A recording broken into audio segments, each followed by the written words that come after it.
자, 시청자 여러분은 가만히 TV만 봐도 매주 책 한 권을 읽을 수 있는 프로그램 화요일엔 요즘 책방 책 읽어드립니다. 지난주 이제 시청자의 요청 1위였던 책 코스모스에 이어서 2020년 새해 특집으로 준비한 두 번째 책. 우리가 그동안 다뤘던 많은 책 중에 방대한 활자량을 자랑하는 책 무게도 단연 1위! 거의 무기예요, 무기. 무기죠, 무기. 완독할 엄두조차 사치인 바로 그 책 서양 미술사.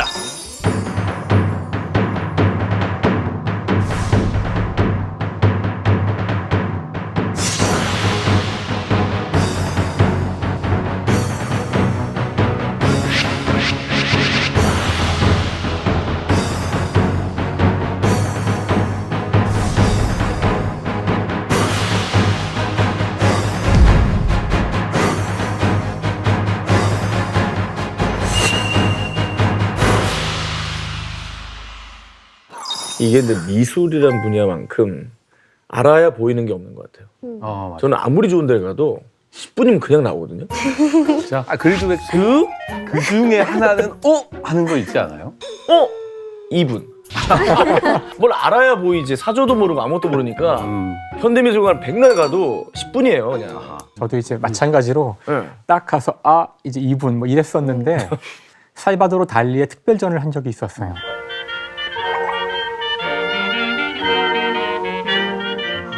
그때 그냥 뭐 이번 주말에 할 일도 없는데 가서 보자 하고 가서 봤는데 그때 그게 너무너무 좋았어요. 집에 돌아와서 그 달리에 대해 찾아보고 공부하고 하다 보니 초현실주의가 탄생한 그 시기가 바로 내가 지금 연구하고 있는 양자역학이 탄생한 시기랑 같다는 걸 알게 된 거예요. 우와. 그 공통점도 보이게 되고 그래서 뭔가 미술을 더 깊이 이제 공부를 하게 됐는데 특히 현대미술은 도대체 의미가 뭔지 모르겠잖아요. 응. 막 손으로 찍찍찍찍 그리고서 이거 뭐 20억 원 막 이렇게 팔고 그러는데 근데 이제 제가 깨달은 것이 저희가 이 프로그램 첫 번째 회 때 사피엔스를 다뤘잖아요. 응. 근데 사피엔스에서 저희가 배운 것이 인간은 상상을 믿는 동물이다. 상상이라는 것이 뭘까?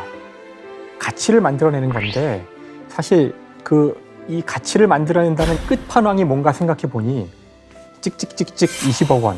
바로 이것이구나. 그러니까 인간이 만들어낼 수 있는 상상의 한계를 보여주는 것이 저같이 우주에 존재하는 팩트를 연구하는 과학자의 입장에서는 어떤 의미에서는 제일 반대쪽에 있는 인간의 상상의 극단을 보여주는 그것이 미술이라는 걸 알게 된 다음부터는 더 흥미가 생겨서 열심히 보러 갔었죠. 근데 과학자께서는 예술에 요즘에 관심이 많으시고 근데 그 미술의 역사를 보면 예술가들은 또 과학에 관심이 많았었잖아요. 스스로 과학자라고 생각하기도 하고. 우리가 뭐 과학의 역사를 얘기할 때 모나리자를 그린 그 레오나르도 다빈치 같은 작가를 빼놓고 과학의 역사 거의 못 하거든요.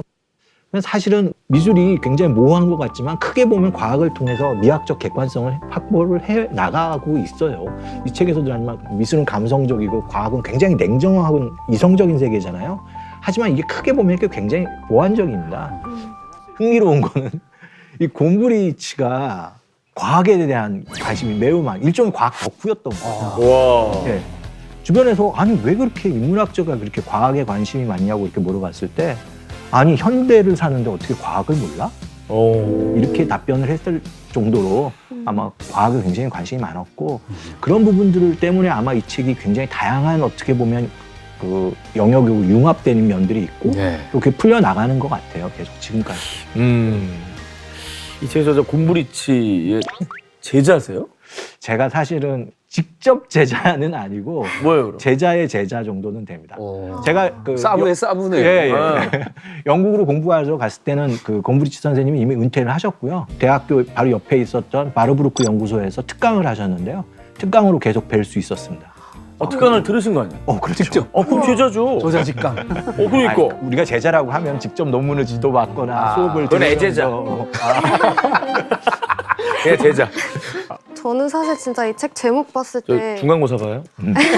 진짜 중간고사 보는 것처럼 뭐야? 정말. 와, 이게 뭐야? 노트도 만들었어요. 전 진짜 중간고사 보듯이 공부한 게 저한테는 형광펜으로 진짜 이렇게 전공책 같았거든요. 저도 요새 대학원 다니는 기분이에요. 네, 진짜 대학원도 이렇게는 안 하지 않나? 이거 봐. 정말 저 엄청 열심히 했거든요. 내용도 방대하고. 네. 근데 저는 약간 코스모스랑 좀 비슷하다는 느낌을 받았던 네. 게 뭔가 역사도 담고 있고 과학도 조금 담고 있고 그러면서 이게 너무 깊이 있게 들어가진 않아서 뭔가 이 인문학적인 교양을 쌓는데 기본적인 틀을 딱 제시해 주는 것 같아가지고 저는 되게 재밌게 읽었어요.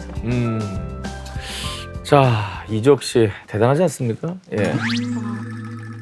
전 이적이 아니라 서적이라고 보고 싶어요. 서적이야, 서적. 아니, 깜짝이야. 책을 몇 권을 읽은 거예요. 또 이것 때문에 아니. 지금 이게 지금 아우 이게 뭐야? 그 제가 이미지가 우리에게 들려주는 것. 레오나르 아우 더 두꺼워. 이게 곰브리치의 책들인데 제가 아, 지금 되게 좋아했던 책이 있어요. 20대 초반에. 그래서 이 곰브리치의 서양 미술사와 거의 한 짝을 이루는 책이어서 이번에 다시 조금 들여다봤고 이 이미지가 우리에게 들려주는 것은 곰브리치를 인터뷰한 거예요. 이게 토크잖아요. 그래서 이렇게 쏙쏙 들어오는 게 또 있어요. Q&A로 이렇게. 예, 그래서 이런 느낌으로 쓴 책들이구나라는. 내가 이랬으면 난 들고 가고 방송했을. 티 내야지. 이렇게. 용달 불렀어요. 너무 무거워. 용자를 불러. 아니 근데 그 미술계에서 서양 미술사가 큰 의미가 있겠죠 아무래도. 서양 미술의 역사 뭐 방대하다고 하지만 한 권으로 담은 책 중에서 대중적으로 성공한 첫 번째 책이라고 할 수가 있습니다. 근데 이 책이 50년에 나와요. 지금부터 70년 전인데요. 이때 아직 미술사라는 학문이 그렇게 대중화되지 않았던 시기예요. 그러면 이 책이 나옴으로써 과연 정말 좀 미술사라는 학문이 어떤 학문인지 대중적으로 확산된 그런 역할을 했다고 볼 수가 있습니다. 창시자 같은 느낌. 그래서 이 책 제목을 보면 더 히스토리 오브 아트가 아니라 더 스토리 오브 아트예요. 오. 미술 이야기? 그래서 저는 그게 막 내가 역사를 정리하겠다 이런 거보다 야, 미술이라는 게 뭘까? 내가 한번 그 이야기를 시작해 볼까 해. 뭐 이런 느낌이 맞아요. 제목에서 좀 전해지는. 그리고 이제 에릭 캔달이 쓴 통찰의 시대라는 책이 있어요. 그 에릭 캔달은 지금 오늘날 우리가 하고 있는 인공지능의 기반이 되는 가장 중요한 이론을 구축하신 분인데요. 그분이 과학자인데 예술에 대해 쓴 책이에요.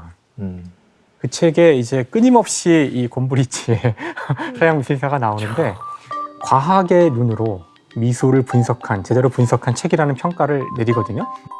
보통은 이제 작품을 가지고 이야기만 하기 마련인데 작품을 보는 이 관람자도 굉장히 중요한 이 작품을 완성시키는 중요한 주체라는 것을 굉장히 강조했다고 하더라고요. 우리 뇌는 이 사물을 볼 때 그냥 본 내용 그대로를 이 점들을 모아서 머리에다 뿌려놓는 것이 아니라 뇌에서는 끊임없이 이 대상, 본 것을 분석합니다. 끊임없이 가설을 세우고 검증하고 있다는 거예요. 삼각형. 이게 유명한 카니자의 삼각형인데요. 이 그림을 가만히 보시면 그림 중앙에 하얀색 삼각형이 있는 것 같다는 느낌이 드시죠? 맞아요. 그렇죠. 하지만 진짜 엄밀하게 이 그림에 그려진 것이 무엇인지만 놓고 보면 이 그림에는 일부가 잘려나간 원이 3개 있고 쐐기 모양의 꺽쇠가 3개 있을 뿐이에요. 즉 그림이라는 것은 그림을 보고 우리 뇌가 만들어낸 이야기가 결국 최종적으로 이해되는 거기 때문에 그림의 이야기에 관람자를 반드시 넣어야 한다는 거죠. 사실 그 곰브리치가 이제 제일 이 책에서도 말하는 것 중에 하나가 미술이 뭔가 거창하다는 거에 대해서 굉장히 냉소적이에요. 거창한 미술은 난 모르겠고 있지도 않은 것 같아. 그렇지만 뭐는 존재하냐면 그 문제를 하나 고민하고 한 가지씩 해결하려고 노력했던 작가들의 역사라는 있다라는 거죠. 그 작가들을 중심으로 나는 이 책을 썼다라고 이전 처음에 딱 얘기하죠. 너무 멋있지 않아요? 미술사 책을 딱 폈는데 미술 없어. 학문자예요. 네, 미술 없어요. 당신들 생각하는 그런 미술은 없고 사람들이 그림을 보고 이해하는 거는 작가의 어떤 행위가 아니라 관람자의 역할이 있다라는 그 이야기를 굉장히 많이 해요.